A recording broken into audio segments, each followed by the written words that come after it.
Welcome to Pallavi TV. ఇప్పుడు రాష్ట్ర కాదు దేశ రాజకీయాల్లో ఒక అంశం చర్చనీయాంశంగా మారింది. బీహార్లో ఒక ఎంపీ చేసినటువంటి కామెంట్స్, మహిళలకు సంబంధించి చేసినటువంటి కామెంట్స్ పెద్ద దుమారం రేపుతా ఉంది. అసలు ఆ ఎంపీ ఎవరు, మహిళల మీద ఏం కామెంట్ చేసిండు, ఈ వీడియోలో చూద్దాం.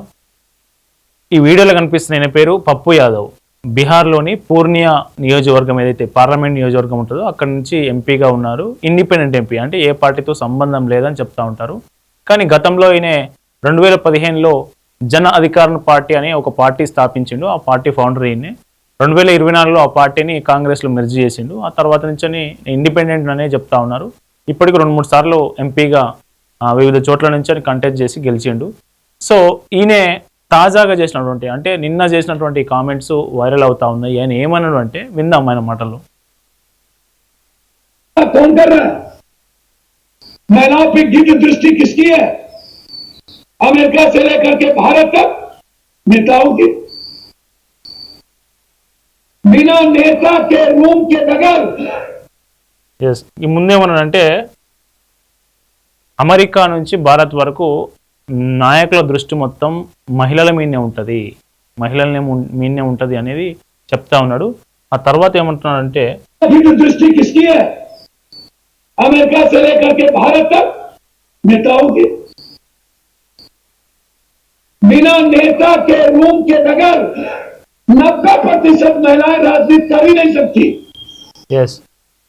దాదాపు 90% మంది మహిళలు రాజకీయ నాయకులు, అంటే పొలిటికల్గా మీదున్నటువంటి పార్టీలో మీదున్నటువంటి నాయకుల ఆ రూమ్లోకి వెళ్లకుండా అసలు రాజకీయాలు చేయలేరు, అసలు ఆ పరిస్థితే ఉత్పన్నం కాదనే విధంగా ఆయన కామెంట్ చేశారు.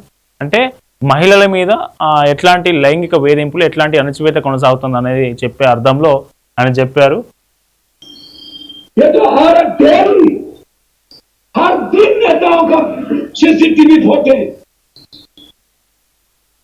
औरत को नोचने की एक संस्कृति बन गई।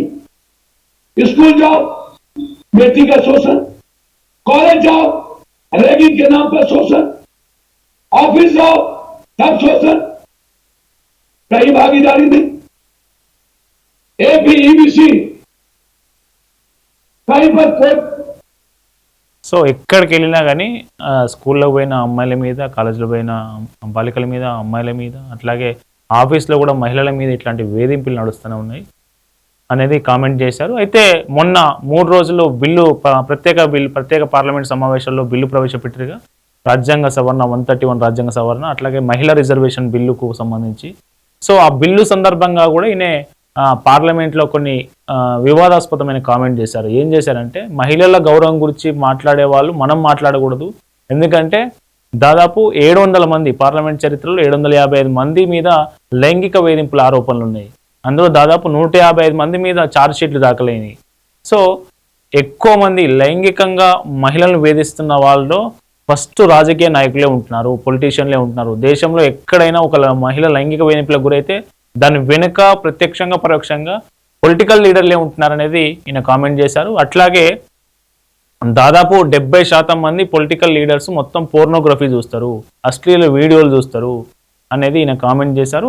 దానికి సంబంధించి చట్టసభల్లోనే, పార్లమెంట్లోనే కొందరు ఈయన కామెంట్స్ను దాని ఖండించారు. సో ఈ కామెంట్స్ మీద ఇప్పుడు చేసినటువంటి తాజా కామెంట్స్, ఏదైతే 90% మంది మహిళలు పురుషుల పొలిటీషియన్ల రూమ్కు వెళ్లకుండా వాళ్ళు రాజకీయాల్లో రాణించలేని పరిస్థితి ఉంది అనేది ఏదైతే కామెంట్ చేశారో, ఈ కామెంట్ సంబంధించి పెద్ద దుమారం నడుస్తూ ఉంది. ఈయన మహిళల్ని కించపరిచే విధంగా, ఎందుకంటే స్వశక్తితో రాజకీయంగా ఎదిగిన మహిళలు చాలా మంది ఉన్నారు. ఈయన కామెంట్స్ మహిళా లోకాన్ని కించపరిచేలా, వాళ్ళని అవమానపరిచేలా, ఎవరైనా రాజకీయాల్లోకి రావాలనుకుంటే భయపడే విధంగా, భయపెట్టేలా ఈయన కామెంట్స్ ఉన్నాయనేది బీజేపీ కావచ్చు, మిగతా నాయకులు ఈయన కామెంట్స్ ఖండిస్తూ ఉన్నారు. అటు బీహార్ మహిళా కమిషన్ కూడా దీని మీద ఆయనకు నోటీస్ జారీ చేసింది. ఆ నోటీస్లో ఏం చెప్పిందంటే, సోషల్ మీడియాలో ఏదైతే వీడియో వైరల్ అవుతా ఉందో ఆ వీడియో మీద మీరు వివరణ ఇవ్వండి, మీ మీద మీ సభ్యత్వాన్ని రద్దు చేయండి అని లోక్సభ స్పీకర్ను ఎందుకు కోరకూడదో మీరు వివరణ ఇవ్వండి. వెంటనే అన్ని ఒక సుమోటోగా ఫిర్యాదును స్వీకరించి ఈయనకు నోటీసులు అయితే జారీ చేయడం జరిగింది. మళ్ళీ ఈ నోటీసుల మీద ఇంకా ఈయన స్పందించలేదు. సో ఈయన స్పందించలేదు కానీ బీజేపీ నాయకులు స్పందిస్తూ ఉన్నారు. మనకు షహబాజ్ పూనావాలా స్పందించారు. Once again, Congress party and its allies have shown that they are anti-women.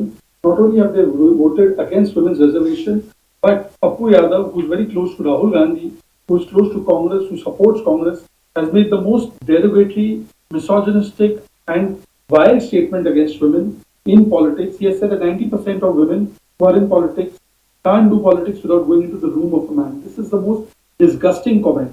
But ladki hu lad sakti hu कहने वाली Priyanka is quiet about it. She is quiet when Shanti Dhariwal says the rapes take place because of Mardon ka Pradesh. She is quiet when Ashok Gehlot says most rape cases are fake. She is quiet when. So ఇది ఈయన పూనావాలా ఏమంటున్నారంటే ఈయన చేసిన comments అంతా దారుణంగా ఉన్నాయి. కాంగ్రెస్ పార్టీకి సంబంధించి కాంగ్రెస్ పార్టీకి మద్దతు తెలిపే రాహుల్ గాంధీకి అత్యంత దగ్గర ఉన్నటువంటి వ్యక్తి మహిళల గురించి కించపరచడంలో ఆశ్చర్యం లేదు. సో ఇట్లాంటి కామెంట్స్ వెంటనే వెనక్కి తీసుకోవాలి, ఆయన మీద చర్యలు తీసుకోవాలనేది వీళ్ళు డిమాండ్ చేస్తూ ఉన్నారు. మొత్తానికి ఒక పార్లమెంట్ సభ్యుడు చేసిన కామెంట్స్ మహిళలకు సంబంధించి వాళ్ళ మహిళల రాజకీయాల్లో చట్టసభల్లో మహిళల ప్రాతినిధ్యం గురించి మాట్లాడే సందర్భంలో, మహిళా రిజర్వేషన్ గురించి మాట్లాడే సందర్భంలో ఆయన చేసినటువంటి కామెంట్స్ ఏవైతే ఉన్నాయో 90% మహిళలు పొలిటీషియన్స్ ఇంట్లోకి వెళ్లకుండా, వాళ్ళ రూమ్లోకి వెళ్లకుండా వాళ్ళు రాజకీయాల్లో ఉండలేరు, మంచి పదవులు పొందలేరు అనేది అర్థం వచ్చేలా కామెంట్ చేశారు. దీని మీద కామెంట్స్ వాదోపవాదనలు విమర్శలు అయితే నడుస్తూ ఉన్నాయి. ఈ అంశం మీద ఆయన చేసిన కామెంట్స్ మీద మీరు మీ అభిప్రాయాలు చెప్పండి. ఇందులో చివరిగా ఇంకొక మాట ఏంటంటే దాదాపు మీడియా రంగం కావచ్చు, పాలిటిక్స్ కావచ్చు, అట్లాగే సినిమా రంగం కావచ్చు, దాదాపు 90% విక్టిమ్స్ 90% లైంగిక వేధింపులు బయటకు రావడం లేదు అనే ఒక ఆందోళన కూడా వ్యక్తం చేసిన పరిస్థితి పప్పు యాదవ్. దీని మీద మీ అభిప్రాయాలను కామెంట్ చేయండి. చూస్తూనే ఉండండి పల్లవి టీవీ.